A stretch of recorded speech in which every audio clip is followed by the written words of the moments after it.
دا د ګوشتې ولسوالۍ مرکزي د عبدالحمید مومند علي لیسه ده چې سلګونه زده کوونکي پکې پر زده کړو بوخت دي. دلته د زده کوونکو د زده کړې پر وړاندې د درسي موادو او مسلکي ښوونکو کمبود یوه لویه ننګونه یادېږي.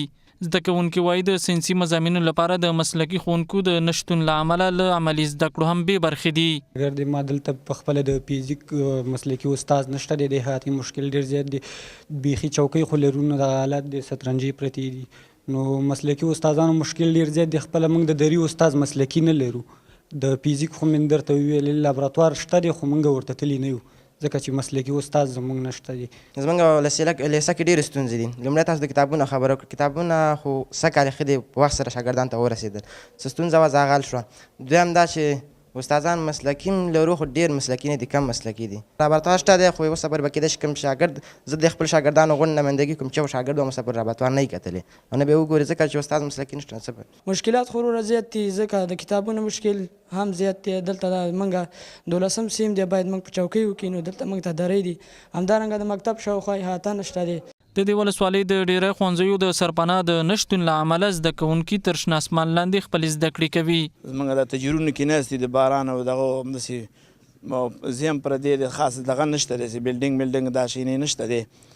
او د روم باندې په شګو باندې ناست هغه هم نیمګړې درې او نیمګړې تختې او دا شیانې پیشنهادونه هم کړي دي دې باره کې، خو هغه پیشنهاد یو هم سرته نه دی رسېدلی. خبره دا ده چې دا کتابونه زموږ خو د 8 صنف او د 9 دا خو بیخي هغه په سلو کې مطلب دا چې 90% نشته دی او دا 10% پکې شته دي. اولنۍ عمده ستونزه زموږ احاطه ده چې احاطه باید موږ وشي ځکه زموږ احاطه د یو اویا نه تر دې خوا پورې اوسه پورې چا ونه کړه. فقط یاداوري کېږي او تصویران اخیستل شي او بس تلویزیون په مخ ښودل شي، فقط دغه کار دی.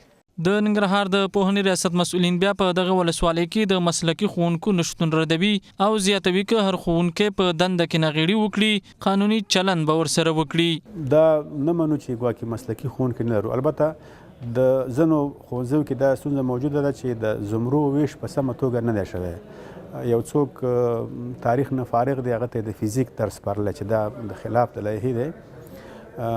زموږ هیله دا ده چې دا ستونزه ډېره زر رفع کړو. موږ به د ګوشتې د ولسوالۍ د لابراتوارونو یوه ځانګړې څېړنه ترسره کوو او هر د لابراتوار مسؤل استاد چې کمکاري کړې وه، سهلنګاري کړې وه، خپل چارې صحیح نه وي سرته رسولې، لابراتوار منظم نه و، هغې سره به موږ هغه چې لازمه ده قانوني چلند به ورسره کوو. د معلوماتو له مخې دا مهال په ټول ننګرهار کې نږدې 4.5 بابا ښوونځي سرپناه نه لري چې زده کوونکي په باد او باران کې د زده کړو بې برخې وي.